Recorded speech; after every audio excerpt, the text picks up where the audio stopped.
Well, good morning, everybody, and welcome back to Suburban Homesteader, Wyoming, Arizona. This is Sandy. And this morning we're talking about, should gardens be part of your retirement plan? You know, a lot of times when we're busy and we're in the workplace, we don't have time for all those extra things that you'd love to try to do.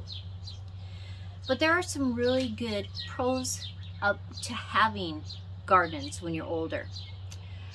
An elderly friend of mine, I was over at his house a week ago, and he has beautiful raised beds, a greenhouse, lots of flowers. And he said to me, I am so glad that I built my raised beds before I had my stroke. And his raised beds are about, probably 3 feet tall. They have a flat 2x8 that goes along the top so he can sit while he's working in the garden. Another thing that he did was that he hired the boys that used to pull the weeds in my yard. And some of the nice things about the pros about doing gardening in your retirement years is that it really helps you with mobility. You are out in the sun, there's a lot of movement. A lot of times people may not garden at their home or apartment, but they garden at the community garden, and that interaction is really good when you're in the retirement years. Now, you're gonna get fresh food from your gardens. You're gonna know what you did or did not put on your fresh fruits and vegetables, so that you know what your intake is. You don't have to worry. That food has not traveled thousands of miles. And it really gives you a positive attitude. They have done studies all across the world on people that have lived a long time. You know, many of them into the, 100 years old. What is different about those people that are in 80s, 90s, 100, that are still mobile, still active? What are some of the differences to other people? Well, one of the overlying themes was that they garden. Another one was that they had community. They had interaction with other people. So those are really great positives. Now, are there some cons when you're in your retirement age? Pots can be very heavy. Bags of soil can be very heavy. But a lot of times you can work around that. You have family, you have friends. You can hire a teenager to do certain things on certain days for you. Sometimes it's harder to kneel, to get up and down.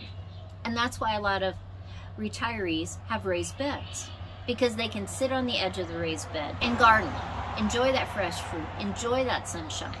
There's other things. If you don't have raised beds, you can buy a little seeding tractor. It's about this tall. I have one, and it just 4 wheels. It pushes along, the tractor seat swivels, and I can just pull weeds, and then I'm not getting down so far into the ground and getting back up. It's a benefit. There are things that if you can't get up and down, you can literally buy what they call salad tables. It's the height of a regular table. It has walls, sides, and it's filled with soil. And you grow all your salads. You can grow green beans. You can grow a lot of different vegetables, radishes, carrots. You can have cucumbers spilling over the sides. You could do hydroponics. You could do aquaponics. There's a lot of things that you can do in your retirement years when you have more time to garden. Some of the other benefits is that gardening stimulates your senses. You see the plant, you see the flowers, you see the vegetables setting, growing, maturing. You get the smells of the garden. You hear the birds, the bees, all the different activity that's happening in your garden. It's really cool how your senses come more alive because of that. When you garden, you use tools, and you can buy what they call large handled tools so that it's easier to grip. A lot of people in their retirement years use these large handled tools because it's easier. Use a spray nozzle. A lot of them will set, and you can move a little wire and it will just continuously spray. You don't have to keep a grip on it. And that makes it easy for watering. Have a sprinkler system. Have a whatever kind of overhead drip, whatever it is that you're using in your garden. So it's automated, so you don't even have to do anything. Remember, you can grow vertically, grow in towers, grow in tall hydroponics, things that you don't have to bend down at all, but you still get to reap those benefits. So if you're not retired yet, you want a garden, plan not only now, but plan for the future.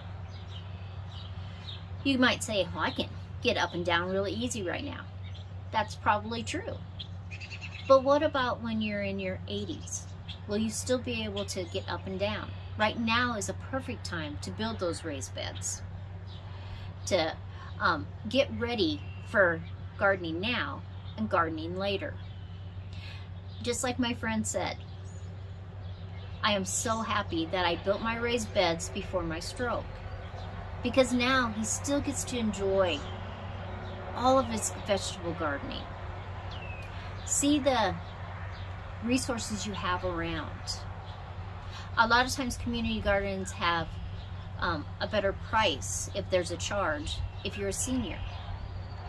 They have free seeds, free tools, free space if you meet those income requirements.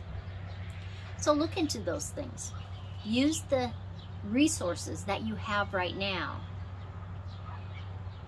for gardening now and into the future. So make sure that gardening is part of your retirement plan. I will see you next time.